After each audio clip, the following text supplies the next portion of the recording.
tá a semana de vocês? Coloca aqui embaixo nos comentários que eu gostaria de saber, tá? Porque para o Lula, eu tenho certeza absoluta que esta está sendo uma das piores semanas de toda a sua trajetória política, gente, tá?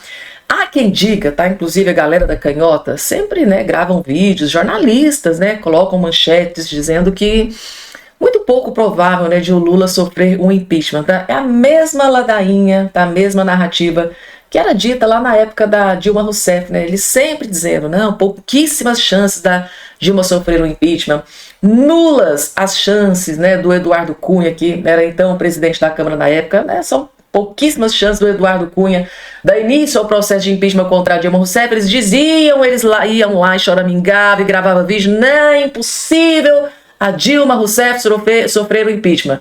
A mesma coisa está acontecendo agora nesse desgoverno Lula. Eu tô vendo uma galera desesperada, gravando vídeo, né, jornais militantes de esquerda, dizendo que não, é impossível o Lula sofrer impeachment. Pois bem, gente, tá? Eu acho que se eu fosse eles, não contaria com o ovo da galinha, tá? Não comemoraria assim tão antes. Por quê, gente, tá? Eu vou trazer aqui uma informação de que a situação da questão do impeachment do Lula não tá complicada, ela tá desesperadora, porque além da oposição, né, do povo brasileiro que tá aí completamente furioso com toda essa péssima gestão do Lula, que na verdade é um fracasso, a própria base do Lula, próprios aliados do Lula querem um impeachment, quer expulsar o Lula da presidência da República. Eu vou trazer essa informação completa nesse vídeo para todos vocês.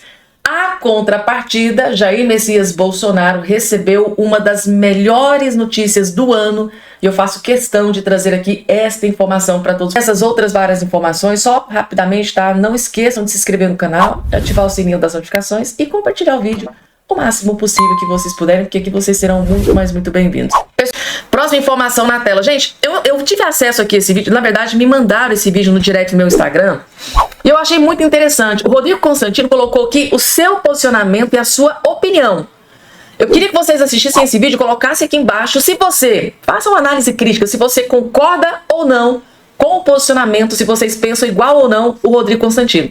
Rodrigo Constantino detona quem apoia Alcolumbre e chama de traidor os que não concordam. Vamos apoiar o governo Lula logo e tentar um ministério. Ah, você prefere fazer oposição e não ter ministério?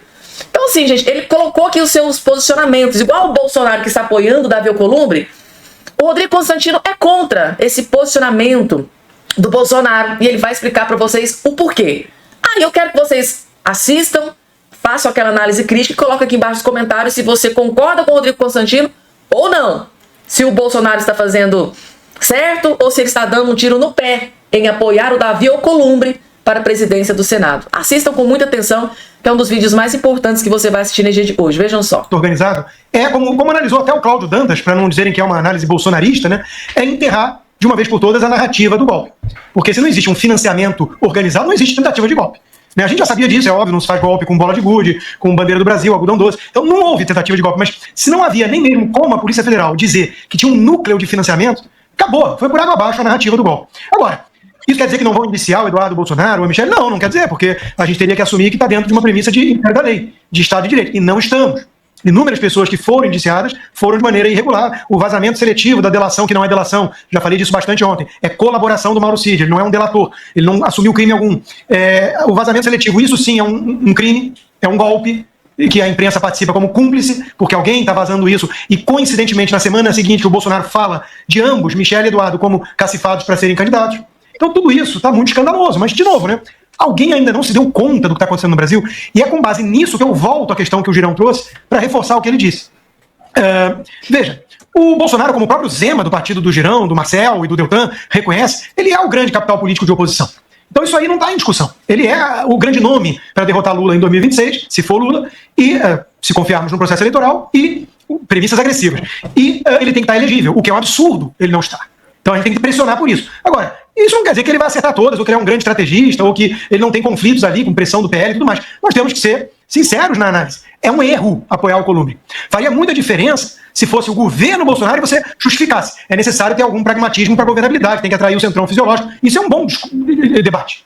Agora, no governo Lula, esse pessoal votando pior que o PSOL, o Alcolumbre que é pior que o Pacheco, a turma que está demonizando o Pacheco, está pedindo voto no Alcolumbre, isso é incoerente. Então, não dá para fazer esse jogo, gente. Não dá. Mas vamos conseguir uma vice-presidência e tudo. Bom, com esse argumento que vem lá dos cangurus, a gente pode justificar o seguinte: vamos apoiar o governo Lula logo e tentar um ministério, ora. O que nos impede de fazer isso em nome do pragmatismo? Você prefere ficar fazendo oposição e não ter nenhum ministério? Intergaláctico. Sério? Então, cadê a coerência? Cadê o custo de adesão a uma vitória do Alcolumbre? É muito alto para a narrativa, para a coerência, para a luta da oposição. Nós temos que ser oposição, gente. E temos que aprender a fazer oposição. O Girão deu exemplos aí de encontros que aconteceram no Senado, no Congresso, que incomodaram bastante a narrativa oficial do governo, STF e mídia. E nós temos que fazer muito mais isso, convocar as ruas, usar o capital político de oposição, não fazer pacto com o diabo, não acreditar no Alcolumbre que já está descartando a priori qualquer possibilidade de impeachment de ministro do Supremo. E o Hugo Mota na Câmara não tem esse poder de impeachment, mas idem. Já descartou a priori, por acordo com o PT, anistia, que é a pauta que nos interessa nesse momento, liberar os presos políticos do Brasil. Então, vamos aprender a fazer oposição, em vez de aderir a um pragmatismo muito esquisito e chamar quem desconfia disso de intergaláctico. Não dá para fazer isso, tem que manter um mínimo de coerência. Tem que lutar com as armas que temos. E não virar e falar, não tem jeito, então vamos... Não dá. Não dá para fazer pacto com o Alcolumbre. O Alcolumbre vai fazer a gente sentir saudade do Pacheco. Então para com isso, vamos fazer oposição. E dá licença, se aquele que é o grande capital político da oposição errar nessa análise, por qualquer motivo que seja, a gente aponta o erro, a gente é independente. E paciência, agora, não fica chamando de traidor, de qual o interesse, já sabe que não vai ganhar. Isso aí é discurso de derrotista. Então se for assim, não façamos mais oposição, não é mesmo? Eu não consigo pensar dessa forma, nunca pensei na minha coerência ao longo de 25 anos fazendo isso, e vocês não vão me ver passando pano para o Alcolumbre, dizendo que votar em Alcolumbre é o que sempre aconteceu e tem que fazer mesmo, e xingar quem discorre. Isso é coisa de gente que está com outra pauta, outra agenda que não me parece ser aquela do Brasil nem da direita. Pessoal, isso aqui que o Rodrigo Constantino falou é extremamente grave e importante. A gente precisa analisar ponto a ponto. Primeiro, quero deixar bem claro aqui que ele pontuou. Ele admira, né, o Bolsonaro, vai continuar admirando. A única questão aqui é essa questão dele estar apoiando o Davi Alcolumbre. Um ponto que ele fez questão de frisar. Se o Davi Alcolumbre vencer essa eleição, que tudo, né, indica que ele vai vencer, vamos sentir saudades do Pacheco. Ou seja, o Davi Alcolumbre é muito, mas muito pior do que o Rodrigo Pacheco. Ele fez questão de frisar isso aqui. Outro ponto que ele deixou claro, que frisou aqui, que vou até perguntar para vocês que estão do outro, porque esse aqui é um dos poucos canais que gosta de interagir com os inscritos. Por isso que é importante, se inscreva aqui no canal, gente, tá? Ele acabou fazendo a seguinte comparação. Vale a pena apoiar o Davi Alcolumbre para conseguir mesas, comissões? Vale a pena se aliar ao inimigo? Porque o próprio Davi Alcolumbre já deixou muito, mas muito bem claro que não tem interesse em dar andamento em processo de impeachment contra ministros do STF, que é uma das pautas da direita dentro do Senado Federal. O próprio Hugo Mota já fez aliança com o PT, dizendo que não vai dar andamento no projeto da anistia para o pessoal do 8 de janeiro. Ou seja, gente, o Rodrigo Constantino, ele pontuou aqui todas as maldades que vão continuar acontecendo se o Hugo Mota vencer, se o Davi Alcolumbre vencer. Aí, ele fez uma pergunta que eu faço para vocês. É uma boa jogada o Bolsonaro se aliar, apoiar o Davi Alcolumbre? Coloca aqui embaixo a sua opinião. Foi um erro? Não. Melhor, está sendo um erro ou não o Bolsonaro apoiar o Davi Alcolumbre para a vaga de presidente do Senado? Ali, gente, coloca aqui embaixo a opinião de todos. Depois de... Se você não entendeu, volta um pouquinho o vídeo, analisa de novo tudo que foi dito pelo Constantino, porque aqui ele só disse verdades, tá? Porque é muito grave. É o cargo mais importante, tá? Dentro do Congresso Nacional, é do presidente do Senado Federal. É ali onde tudo acontece. As decisões mais importantes é dali que sai. Davi Alcolumbre, será que é uma boa escolha? Será que o Bolsonaro não está cometendo um erro em apoiar o Davi Alcolumbre? Coloca aqui embaixo a opinião sincera de todos vocês, depois de tudo que o Rodrigo Constantino acabou de explanar para nós aqui nesse canal. Rapidamente, tá? Não esqueçam de se inscrever no canal, ativar o sininho das notificações e compartilhar o vídeo o máximo possível que vocês puderem, porque aqui vocês serão muito, mas muito bem-vindos. Pessoal, primeiro de tudo, né, que eu vou trazer aqui para vocês, eu vou trazer aqui um vídeo, tá, que na verdade só mostra o desespero do Lula com relação a tudo isso que está acontecendo. Essa questão do Pix, popularidade despencando, essa última pesquisa mostrou que lá no Nordeste o Lula despencou e o Lula está completamente desesperado. Vocês não vão acreditar no que o Lula acabou de fazer. Lula vê sua popularidade despencar e vai ao Maranhão para gravar vídeo com uma comunidade carente. O que é que aconteceu? Os médicos do Lula acabaram de liberar o Lula para começar a fazer viagens. Aí o Lula, que acabou de ter acesso a essa última pesquisa, que mostrou que ele despencou lá no Nordeste, que é o Reduto. O Nordeste foi que elegeu e colocou o Lula na presidência da República. Aí o Lula ficou desesperado. Gente, se eu tô perdendo, tá, o meu eleitor lá no Nordeste, eu tenho que correr pro Nordeste para tentar recuperar a minha popularidade. Ele desesperado foi lá com o Sidônio, provavelmente Jean já deve ter ido junto, né? O Sidônio, novo marqueteiro, deve ter falado, olha, vamos correr pro Nordeste, que lá você tá despencando. E é lá que o povo te elege, né? A presidência da República. Aí o Lula foi lá, gente, gravou um vídeo. Gente, que vídeo humilhante. Para vocês entenderem, tá, o grau de humilhação que o Lula passou durante a gravação desse vídeo, eu vou colocar, na verdade, o vídeo do senador Cleitinho. Aí vocês vão entender, gente, o desespero do Lula. Assistam, porque aqui o senador Cleitinho detonou o Lula sem dó nem piedade por estar usando as famílias carentes para se recompor na sua vida política. Vejam só. Brasileiro, presta atenção nesse vídeo do Lula, olha isso aqui. 88. Até lá ela tá usando agora. É um broto. Eu posso fazer a visita? Eu posso ver? Já morei numa casinha mesmo assim, juntada de barro. Já tem até produção os vídeos dele, viu?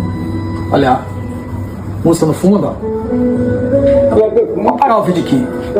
Começou a campanha, né? Já começou a visitar a casa do povo. Inclusive, você falou que já morou até numa casa de barro. Então, Lula, você conhece a realidade do povo. Você acabou de ver a realidade desse senhor, da casa desse senhor. Mas parece que o seu governo não está vendo a realidade do povo. Presta atenção aqui, Lula. Vou tentar barrar, mas você poderia barrar. Olha isso aqui, ó. Um pregão para comprar cortina. Olha o valor. Olha isso aqui, ó. 877 mil para a AGU. E mais no Colégio Militar, 471 mil. 1.300.000 com cortina. Parece que o seu governo não está vendo a realidade do povo. Olha a casa desse senhor. Você já pensou com 1.300.000? Quantas casas poderia fazer como essa para esse senhor? Para sair de uma casa de barro? Mas seu governo não está vendo a realidade do povo. Então eu vou encaminhar para o TCU para poder barrar esse pregão. Mas se você tiver consciência, conversa com eles, manda eles barrar. Isso é uma vergonha, isso é uma afronta à população brasileira. Gastar 1.300.000 com cortina. Vamos para cima, tamo junto. Pessoal, aqui nesse vídeo, o senador Cleitinho simplesmente humilhou e mostrou o quanto o Lula da Silva é hipócrita. Ao mesmo tempo em que ele, desesperado para recuperar a sua popularidade, vai lá, né? Vai lá, gente. Foi lá no Maranhão, pegou uma casa bem simples, bem humilde, casinha de barro, pegou uma família bem pobre, bem simples, e foi lá o quê? Para fazer campanha. Só que ao mesmo tempo em que o Lula diz que vai salvar essas famílias carentes, pobres, né?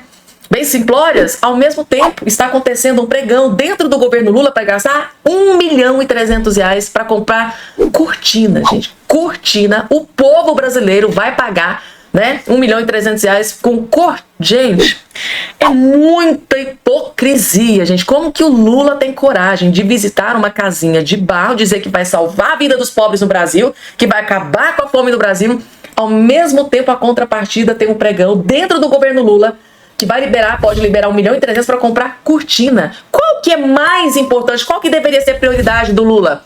Comprar cortina? Porque por R$1.300.000? Ou fazer casinhas, construir casinhas para essas famílias carentes do Brasil? O Lula poderia estar construindo uma casinha decente e, né, doar para essa família onde ele acabou de visitar. Vocês acham mesmo que o Lula está preocupado com casinha de barro que o povo está morando? Vocês acham que o Lula está preocupado se o povo está passando fome, se está faltando comida na mesa ou não? Gente, eu fico furiosa com a hipocrisia do Lula usando as pessoas de baixa renda, as pessoas carentes, as pessoas que precisam para fazer campanha. Isso aqui o Lula está fazendo campanha. Já começou a campanha para 2026. E político, palavra do próprio Lula, político só visita pobre na época em que está fazendo campanha. Ou seja, o Lula já começou a fazer sua campanha para 2026. Desculpem, gente, eu fiquei muito revoltada, porque é muita hipocrisia. Ao mesmo tempo que diz que vai salvar, né, as famílias pobres, vai salvar tal, e gasta R$1.300.000 com cortina. É um tapa na cara da sociedade, né? Gilmar Mendes, ele fala demais, leva a checada dos seus colegas ministros do STF e é humilhado publicamente. Esse é o resumo da história. Como assim, Deltan? Como assim Gilmar Mendes levou uma checada dos demais ministros do STF? É, gente, foi isso mesmo que aconteceu. O ministro Gilmar Mendes, ele tomou praticamente uma nota da comunidade dos demais ministros do Supremo, algo que é simplesmente inacreditável. Se a gente pensar que o STF é o órgão mais corporativista de todos, que mais se autoprotege diante das críticas e ataques, mas eu vou contar exatamente o que aconteceu e como o Gilmar não só levou esse puxão de orelha por ele ter falado o que não devia, mas como ele não aprendeu a lição e continua falando demais pelos cotovelos, inclusive sobre a regulação das redes sociais, ou melhor, sobre a censura. E se você ficou curioso para entender, já vai deixando aí o seu like, bora aqui comigo que eu vou te contar essa história. No dia 23 de janeiro, o ministro Gilmar Mendes, como sempre, estava lá em um fórum empresarial na Suíça, a convite de ninguém sabe quem, com os custos pagos também por ninguém sabe quem. E ó, tá aí, gente, uma boa pergunta pra imprensa fazer, hein? Quem financiou as passagens, a hospedagem e a segurança do ministro na Suíça? E aí lá, ele diz o seguinte, eu separei aqui pra vocês, olha o que ele disse. Há reformas institucionais que também precisam ser discutidas. Michel Temer, eu e outros discutimos no Brasil um pouco lá atrás e chegamos a formular um projeto de semipresidencialismo. É um tema que certamente já está na agenda de 2025 e sobre o qual nós teremos que nos debruçar. Veja o que ele falou. Ou seja, o ministro disse que a reforma semipresidencialista estava na agenda do Supremo deste ano, a não ser que ele esteja também trabalhando como um senador, deputado ou como quem manda no Congresso, o que também não é de duvidar. Senão, estava na pauta do Supremo e disse que o tribunal ia decidir sobre isso. O que é essa reforma semipresidencialista, Deltan? O semipresidencialismo é um sistema de governo em que o presidente da República divide o poder com o primeiro-ministro, que é eleito pelo Congresso Nacional. O próprio Gilmar Mendes escreveu uma PEC que faria a transição do sistema atual presidencialismo para um semipresidencialista, o que é um absurdo, já que se essa PEC fosse aprovada e fosse posteriormente questionada no Supremo, a sua constitucionalidade, o próprio Gilmar Mendes, como ministro, teria que analisar o projeto que ele mesmo escreveu.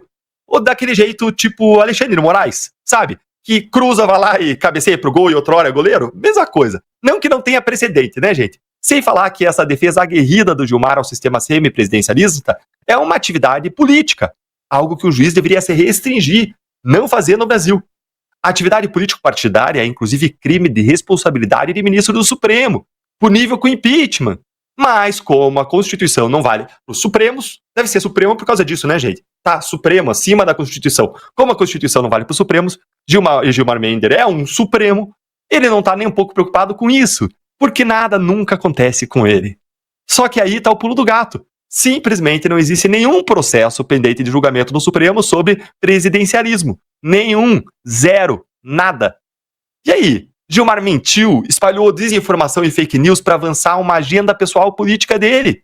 Uma causa a qual ele é simpático. E aí os colegas do Gilmar foram para a CNN dizer o seguinte: semipresidencialismo não chegou ao STF. Gente, olha só que humilhação.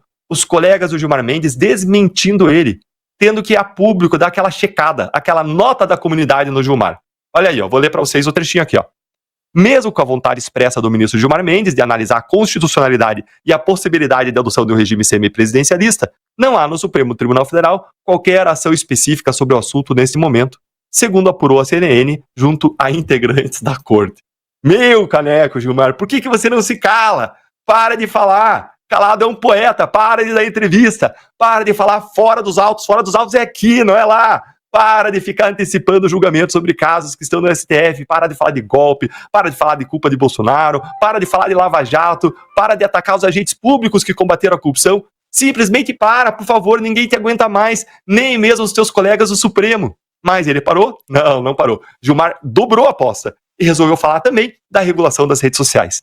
Nesse mesmo fórum empresarial chique, lá de Zurique, na Suíça, Gilmar deu a seguinte declaração para o Correio Brasiliense. Ele disse, separei aqui, ó: estamos atrasados na regulação das redes. Foi o que ele disse aqui, defendendo que o Brasil tinha que buscar uma regulação. Ministro, regulação já existe e se chama Marco Civil da Internet, aprovado democraticamente pelo Congresso Nacional, depois de anos e anos de estudos e debates.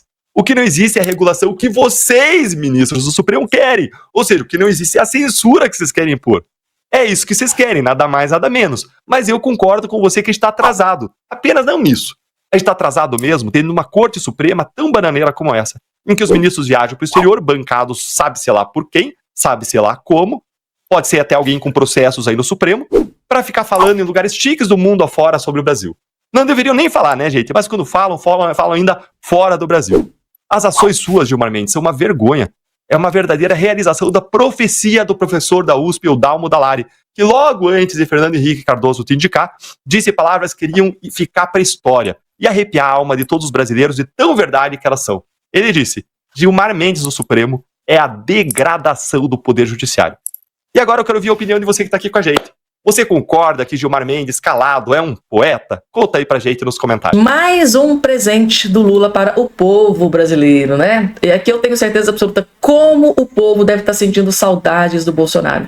Gasolina e etanol vão subir 7,14%. É uma diferença muito grande, gente, tá? é exatamente isso, né? Aquela galerinha, né, que fez o L, votou no Lula, colocou na presidência, como é que deve estar neste exato momento assistindo um vídeo como esse aqui? Eu não queria amargar o almoço de quem está assistindo, a gente está falando de temas interessantes, mas eu vou ter que falar de um tema bastante indigesto. O preço dos combustíveis, que vai ficar mais caro a partir de sábado, dia 1º de fevereiro. Isso por causa de um reajuste no ICMS. Como a gente vê na tela, a alíquota cobrada sobre os combustíveis será elevada para a gasolina e etanol com alta de 10 centavos o litro para R$ 1,47. Diesel e biodiesel também entram nesse reajuste, com uma elevação de 6 centavos, indo para R$ 1,12 por litro. Essa alta foi aprovada no final de 2024 pelo Conselho Nacional de Política Fazendária, que reúne os secretários da Fazenda de todas as unidades federativas. E aí, Fernando Nacagal, vou chamar também o Vitor Irajá, tem uma outra possibilidade de reajuste aí em discussão no governo federal, que é do diesel, né? Que isso pode ser anunciado pela Petrobras agora, nas próximas horas ou próximos dias. Quem começa? Não, você, Naka. Naka. Ah, tá, perdão. Eu acho que a Petrobras tem a possibilidade de aproveitar esta decisão, esta mudança. Resumindo aqui, gente, tá? Aumentou a gasolina, o etanol e o diesel, a qualquer momento também vai subir, ou vai subir tudo, vai subir absolutamente tudo. Tudo sobe aqui nesse desgoverno Lula, né? É incrível como o governo Lula adora um dinheirinho, né? Adora uma arrecadação. Tá aí, gente, tá? Pensar que na época do Bolsonaro, né, diminuindo ICMS exatamente para que diminuísse o valor do combustível. Meu Deus, gente, tá? Que saudade que dá do Bolsonaro. Próxima informação aqui na tela, gente, deixa eu trazer aqui para vocês que o Lula, o homem tá completamente desesperado, não tem para onde correr. Aí eu fico assistindo, né, vendo alguns jornalistas, alguns digitais influencers dizendo que não, impossível o Lula sofrer impeachment, né? E na época da Dilma eles falaram a mesma coisa, né? O presidente da Câmara jamais vai dar entrada no processo de impeachment, nem é impossível a Dilma Rousseff sofrer um impeachment. E o resultado foi aquele que a gente viu, onde todo mundo dizia que não era impossível, que jamais iria acontecer, o resultado foi aquele. A Dilma Rousseff foi expulsa da presidência da República democraticamente através do impeachment. Eu tô vendo uma enxurrada, né, de canais de esquerda, jornalistas de esquerda, dizendo que não, com Lula isso não vai acontecer. Bom, aconteceu com a Dilma, o que impede de acontecer com o Lula? Lógico, né, depende de todo um game político, né, uma questão política e todo mundo já sabe disso. Mas é extremamente preocupante quando o fato da oposição querer o impeachment do Lula, até aí nada de novidade, mas aí quando a própria base aliada do Lula também quer o impeachment do Lula, é porque a situação está desesperadora. E é o que está acontecendo. Deputados de 5 partidos da base de Lula assinaram o impeachment de Lula, gente, tá? Tá aqui, ó. 36 deputados filiados a 5 partidos que integram a base de Lula assinam um pedido de impeachment de presidente previsto para ser protocolado na Câmara na semana que vem, tá? Parlamentares do MDB, União Brasil, PSD, Republicanos e PP se juntaram ao PL e outras legendas de oposição para cobrar o afastamento do Lula da Silva. Essas legendas que aderiram ao governo, mas possuem núcleos bolsonaristas, estão distribuídas da seguinte maneira na esplanada. Ou seja, esses partidos aqui, gente, parlamentares desses partidos têm ministérios dentro do governo Lula. Mas isso não é o mesmo que fidelidade. O fato de ter ministérios do Lula não quer dizer que sejam fiéis ao Lula, tá? Porque ali tem partidos que têm ministério no Lula, mas dentro desses partidos tem parlamentares que se elegeram aliando-se a Bolsonaro. O próprio Bolsonaro indicou, apoiou vários desses parlamentares e a grande maioria deles, né, não quer o prosseguimento desse desgoverno Lula. Então, assim, partidos que estão, né, que tem ministério dentro do governo Lula, segundo aqui uma ala da esquerda, estão traindo, dando aquele negócio nas costas do Lula, porque tá, né? E eles estão revoltados e dizem que depois pode ter retaliação. Tipo assim, o parlamentar que assinou o impeachment do Lula, de repente pode não receber alguma emenda parlamentar. Tipo assim, em se tratando de governo Lula, tudo é possível. E sim, gente, teve parlamentar, tá, de partido que tem ministério dentro do governo Lula, que sim, assinaram o impeachment, o pedido de impeachment do Lula. E isso tá deixando uma ala do PT, Lula, completamente furiosos. Imaginem só, poxa, partido, vou citar um exemplo aqui, União Brasil, poxa, tem ministério aqui dentro do meu governo, mas tem parlamentar que quer o meu impeachment, eles vão fazer uma peneira, viu? Quem que é o parlamentar que quer o meu impeachment aqui? Possivelmente esse parlamentar deve sofrer retaliação. Em se tratando de governo Lula, deve ter retaliação, porque o que o Lula... Se tem uma coisa que mexe com o Lula é traição, né?